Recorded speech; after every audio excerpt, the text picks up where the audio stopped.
할렐루야. 알기 쉬운 조직신앙의 저자 김윤환 목사입니다. 오늘은 기독문 7번째 시간으로 제3장 그리스도의 부활과 승천의 의미에 대해서 알아보면서 여러분과 함께 은혜를 나누고자 합니다. 예수 그리스도의 부활은 성육신하여 고난받으시고 죽으신 그리스도를 다시 원래 신적 상태로 되돌이키는 제1보적 사역이었습니다. 따라서 부활은 성자 그리스도 예수께 필수적으로 일어날 수밖에 없는 일이라 하겠습니다. 특별히 이와 같은 예수 그리스도의 부활과 승천의 역사는 구속사의 관점에서 그 의미를 부여할 수 있습니다. 첫 번째, 그리스도의 부활에 대하여 첫째, 선언적 의미. 로마서 5장 15절 말씀을 보면 곧 한 사람이 범죄로 인하여 많은 사람이 죽었은즉 더욱 하나님의 은혜와 한 사람 예수 그리스도의 은혜로 말미암은 선물은 많은 사람에게 넘쳤느니라. 예수께서 죽으시고 장사됨으로써 그리스도의 피와 신분이 종료되고 부활하심으로 성교의 신분이 시작되는 것으로 보아야 하겠으며, 또한 그리스도의 피와 사역이 이루어야 할 의무를 충분히 만족되었음을 보여주는 것이라 하겠습니다. 그러므로 성부께서 성자에게 맡긴 속죄사역의 완성을 인정하시고 인간의 죄값이 완전히 지불되었음을 선언하는 행위로서 의미가 있는 것이며, 이제 성자는 모든 임무를 마치고 본래 위치로 돌아가겠다는 선언적 의미라 하겠습니다. 두 번째,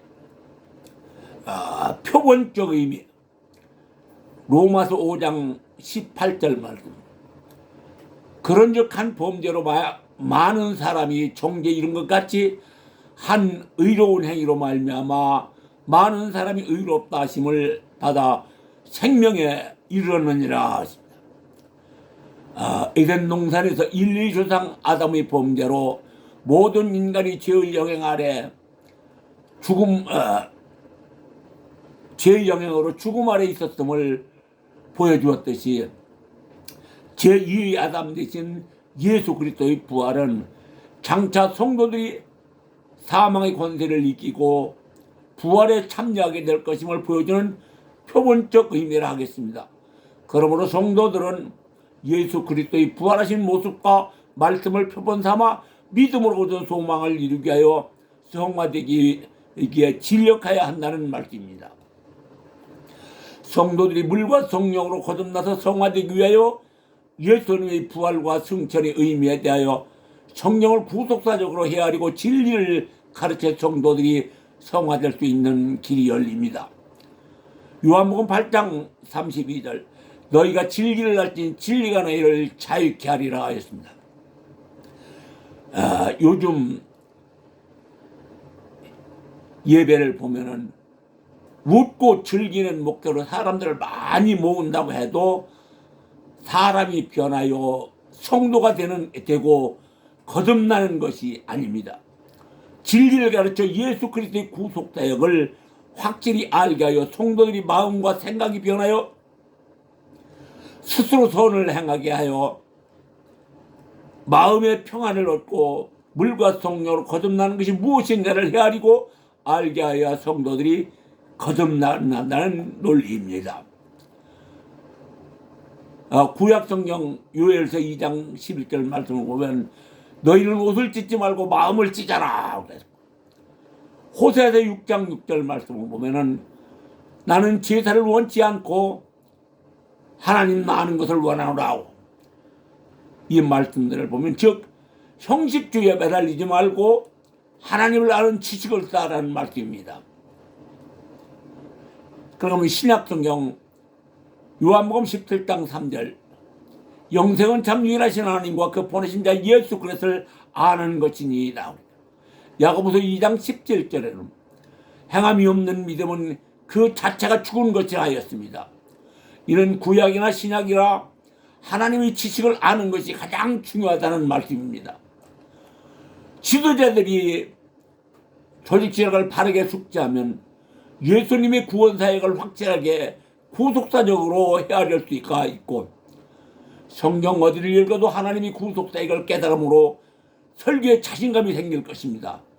거기에 이름은 설교를 성령께서 이끌어 주십니다.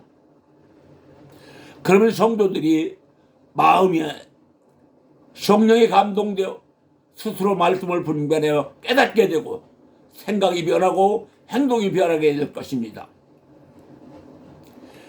기독교 교리는 성경 정체의 중심줄거리고 신학사상의 기초지 이론이라고 앞에서 누누이 말씀드렸습니다만, 시방 한국교회가 타락하여 금방 심판받을 것처럼 저 유명한 목사님들이 이구동성으로 외치고 다닙니다. 그런데 타락하였다고는 하면서도 문제의 해결적인 교리를 어떻게 가르쳐야 한다는 처방전은 내놓지 못하고 있는 것이 현실입니다. 그러나 저는 아무런 힘도 없고 무명하지만 이 작은 외침이 한 줄기 복음의 빛이 되어 한국교회가 바로 서기를 간절하게 기도하면서 외쳐봅니다. 저는 앞에서 기독교의 종주국이었던 아프리카가 기독교의 멸절과 미국 기독교의 예배 모습을 비유해서 말씀드린 사실이 있습니다만, 신비주의만 줬던 아프리카는 기독교가 멸절됐으나 예배 시간에 기독교 교리를 가르치는 미국의 기독교는 예배 시간은 딱딱하고 지루하지만 그들은 지도자나 성도가 한 마음으로 가르치고 배워 하나님의 말씀을 깨달음으로 숙지하고 사회생활을 하면서 스스로 해야 할 것과 하지 말아야 할 것을 분별해 행하게 함으로 부끄럽지 않은 기독교인들이 되게 한다고 합니다. 어느 곳이 예수님의 가르침에 합당한 예배이고 신앙생활인가 헤아려 봅시다. 그런데 시방은 한국에서 미국에 들어간 개신교 목사들이 신비주의와 기복진앙에 설레발을 놓고 돌아다니다 보니 주변의 미국 개신교 성도들도 무엇이 옳은가를 분별하지 못하고 혼란하다고 합니다. 예배드리는 것은 나 즐기려고 소리 지르고 춤추고 노래하며 즐기는 오락시간이 아닙니다. 하나님을 아는 지식을 숙지하고 경건하게 성도들에게 하나님 말씀은 성경을 구속사적으로 가르쳐 성도들이 하나님 말씀과 성령으로 거듭나서 많은 사람들과 함께 더불어 행복한 세상을 열어가게 하는 빛과 소금이 되도록 인도해야 하는 것이 목회의 사명인 줄 믿으시기 바랍니다. 두 번째, 그리스도의 성천에 대하여. 첫째, 성천의 정의. 성천이란 부활하신 예수 그리스도께서 이 세상을 떠나 천국으로 돌아가심을 의미하는 말입니다. 신약 성경은 그리스도께서 부활하신 후 40일을 지나서 천국으로 승천하셨다고 기록하였습니다. 사도행전 1장 9절에서 11절의 말씀을 보면은 그리스도의 승천에 관하여 올려가셨다 또는 천국으로 올려오신 예수님이라고 기록하였습니다. 그런가 하면 그의 아들 그리스도를 믿사오니 이는 죽은 자 가운데서 다시 살아나시고 하늘에 오르사라고 그리스도의 부활과 승천을 신앙으로 고백하는 예수 그리스도의 부활과 승천은 기독교 교리의 핵심 메시지가 된 것입니다. 승천의 증거, 성경의 그리스도의 승천이 부활 사건만큼 상세하게 기록되지 않았으면 사실이나 그리스도 스스로에 의해 여러 차례 예언하였으므로 승천이 사실로 증거됐음이 객관적 증거입니다. 요한복음 6장 62절 그러면 너희가 인자 이전 왔던 곳으로 올라가는 것을 보면 볼 것 같음이라고 하였고, 누가복음 20장 50절에는 축복하실 때 저희를 떠나 하늘로 올리우시니라고 하였으며, 사도행전 1장 9절로 11절 말씀을 보면은 이 말씀을 마치시고 저희 보는 데서 올려가시니 올라가실 때에 제자들이 자세히 하늘을 쳐다보고 있는데 흰 옷 입은 두 사람이 저희 곁에 서서 가로되 갈릴리 사람들아 어찌하여 서서 하늘을 쳐다보느냐 너희 가운데 하늘로 올리우신 이 예수는 하늘로 가심을 본 그대로 오시라 하였느니라 이렇게 기록하였습니다.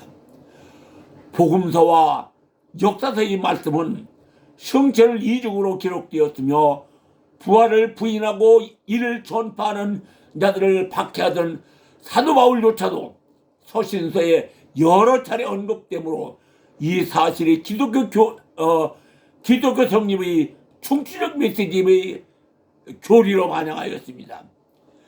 역사는 숨길 수 없는 사실을 기록한 것이기 때문에 미래를 위하여 교회사를 부끄럽지 않게 하기 위해 사도행전을 역사서로 분류하였고 보다 상세한 역사적 사건을 기록한 문서입니다.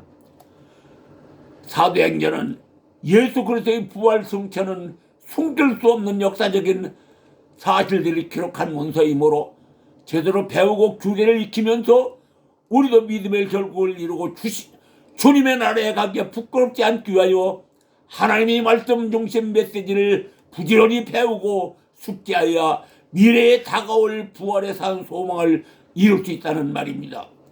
그런데 목사들이 교리를 모르고 목회를 한다는 사실에 저는 이해가 되지 않습니다.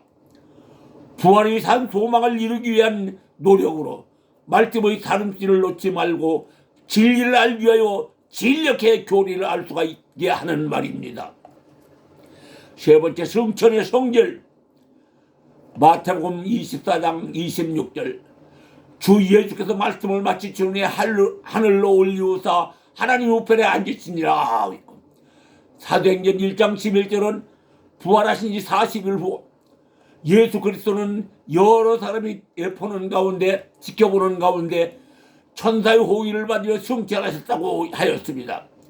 이와 같은 사실은 혹자들이 주장하듯이 환상이나 몽상이 아니라 예수 그리스도의 부활과 승천은 여러 사람 즉 군중이 목격한 역사적 사건이고 객관적인 증거를 기록한 것이 하겠습니다. 네 번째, 전의의 승천. 전의라는 말의 의미는 아름다움을 표현하는 뜻으로 창조하는 일에 목적을 마음에 두고 작품을 제작하는 모든 인간 활동과 그 산물을 통틀어 이루는 말로 이는 아름다움을 표현하고 창조하는 일에 활동하는 사람을 이루는 말이라고 합니다. 그러므로 예수 그리스도의 전의의 승천은 신성만이 아니라 인성까지 승천에 포함되었다고 하겠습니다. 이는 예수 그리스도의 다시 오심도 신성이 인성을 지닌 채 이루어질 것임을 보여줄 것이라는 논리입니다. 사도행전 1장 11절 가로되 갈릴리 사람들아 어찌하여 서서 하늘을 쳐다보느냐 너희 가운데 올리우신 이 예수는 하늘로 올라가심을 본 그대로 오시리라 하였느니라. 예수 그리스도의 승천은 말로 표현하기 어려운 최고의 아름다운 모습이므로 전의의 승천이라고 말하는 것입니다. 예수 그리스도의 인성과 신성이 함께 아름답게 승천하시길 본 사람들이 그 사실을 기록한 말씀으로 전의의 승천이라고 말하는 것입니다. 그 다음에 다섯 번째, 문자적 승천. 그리스도는 성경이 묘사한 대로 하늘로 올리우신 즉 위로 올라가셨다는 말입니다.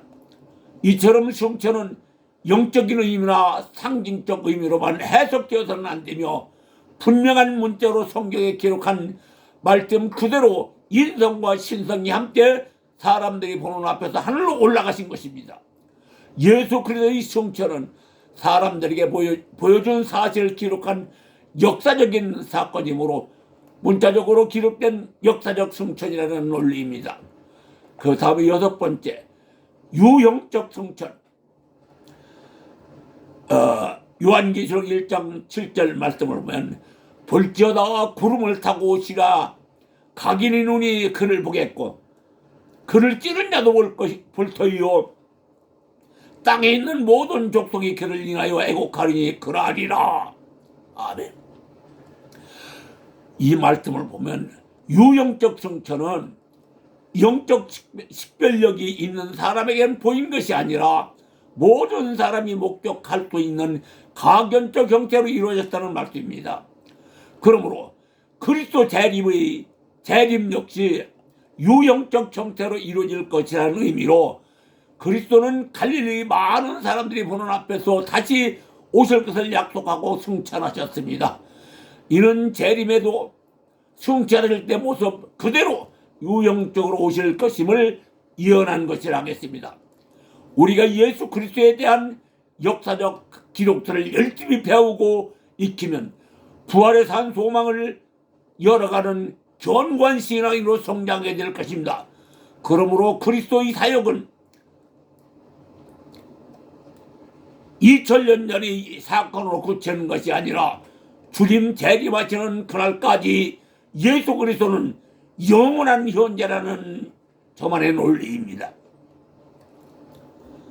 그 다음에 7번째 장소적 승천.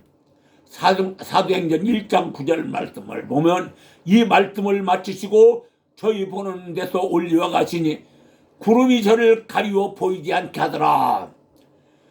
예수 그리스도의 승천은 성경의 묘사와 같이 세상을 떠나 하늘로 올라가신 것이며 이때 구름이 제자들의 시야를 막았습니다. 즉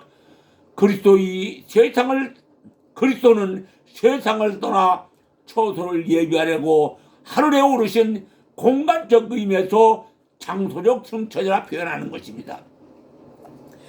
예수님이 부활하시어 제자들에게 가르침을 베풀어 말씀을 마치시고 그 자리에서 승천하심으로 예수님이 부활하신 장소를 확실하게 하였습니다.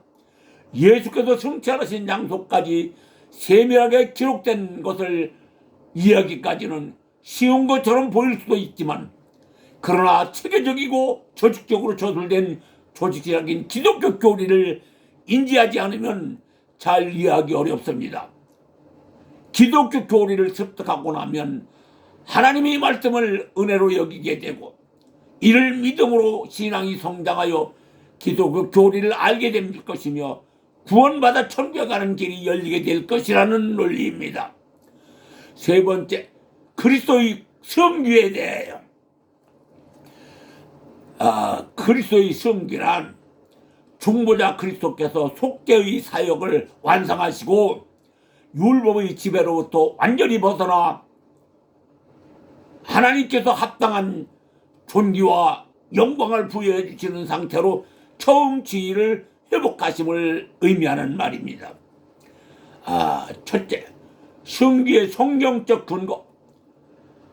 로마서 8장 34절 말씀은 누가 정죄하리요 죽으실 뿐만 아니라 다시 살아나신 이는 그리스도 예수시니 그는 하나님 우편에 계신다요 우리를 위하여 간구하는 자시니라.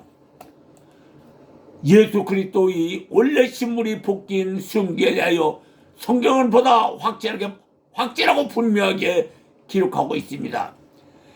갈라디아서 2장 24절로 25절 말씀을 보면 예수님은 높은 곳에서 내려오셨다가 스스로가 구약 성경의 마침표요 하나님의 아들이자 삼위중의 일체이심을 가르치시고 십자가에 못 박혀 죽으셨다가 장사한 후 부활하시어 40일 만에 하늘로 올라가시어 본래의 신분으로 돌아갔다고 성경은 분명하고 정확하게 기록하고 있습니다.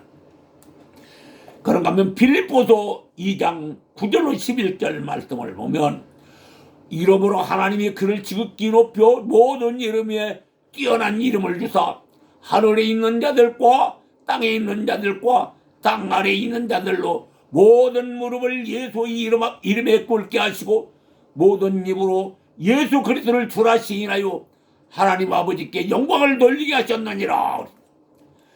그리스도의 비하가 인간 구원을 위한 방편적 과정이었다면 올라가심 즉 승기는 만물의 창조시며 통치하신 원래 신분의 회복을 의미합니다.